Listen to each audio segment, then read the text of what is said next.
మా సార్ కండక్టర్గా చేసిండు ఆర్టీసీలో చేస్తే ఆర్టీసీలో 5గురు ఎవరు డాక్టర్లు వచ్చిండ్రు. ఆయనకు హెల్త్ చెకప్ చేసిండ్రు.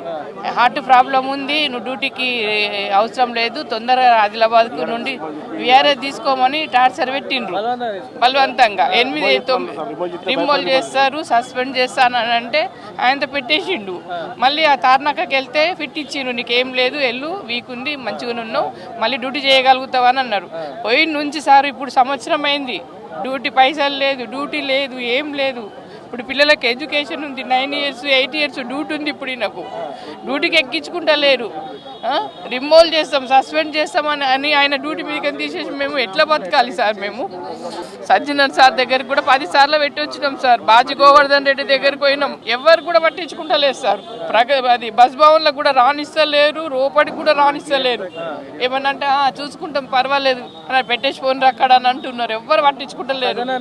10 సార్లు కలిసినాం సార్.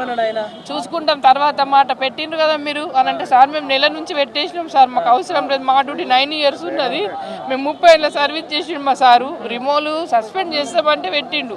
హార్ట్లో ప్రాబ్లం ఉందన్నారు, లేదే లేదు సార్. మరి మాకు డ్యూటీ కావాలి, భయపెట్టించి డ్యూటీకి నుంచి తీసేసి ఇప్పుడు 1 year అవుతుంది.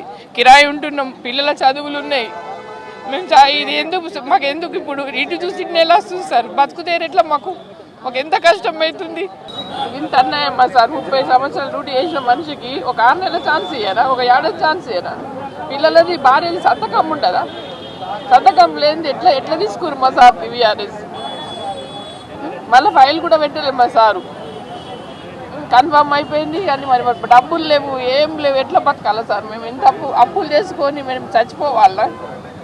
ఎంతమంది దగ్గరికి పోయి మేము అప్పులు చేయాలి? ఇట్లా రెగ్యులర్గా డ్యూటీ చేస్తుండే, డ్యూటీ కూడా రెగ్యులర్ ఉంటుండే. అయిపోయింది బైన్సా డిపో. మేము ఉండేది ఇప్పుడు ఏం లేక మామూలు ఇంట్లో బతుకుతుండే. పొద్దున్న 4 గంటలకు వెళ్తుండే, సాయంత్రం 12, 1, 2 కొట్టిన దాకా డ్యూటీ చేసేస్తుండే.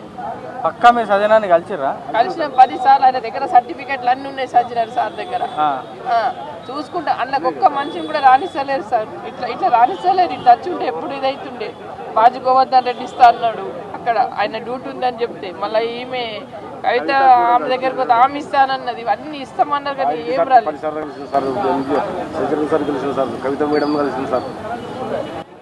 పిల్లలు ఎడ్యుకేషన్ చూస్తాడా? ఇల్లు కిరాయి భయం పడుతున్నది. ఇల్లు కిరాయి అనగానే డ్యూటీ చేసుకుంటారంటే వాళ్ళకి ఇష్టపూర్వకంగా చేసుకుంటారంటే ఇవ్వకపోవడం వేస్తారు. మరి ఇన్ని రోజులు చేసిండు, మరి చేయక కాదు కదా. ఏదో ఆర్డినరీ కూడా ఇయ్యమని ఇచ్చిండట మా సార్కు.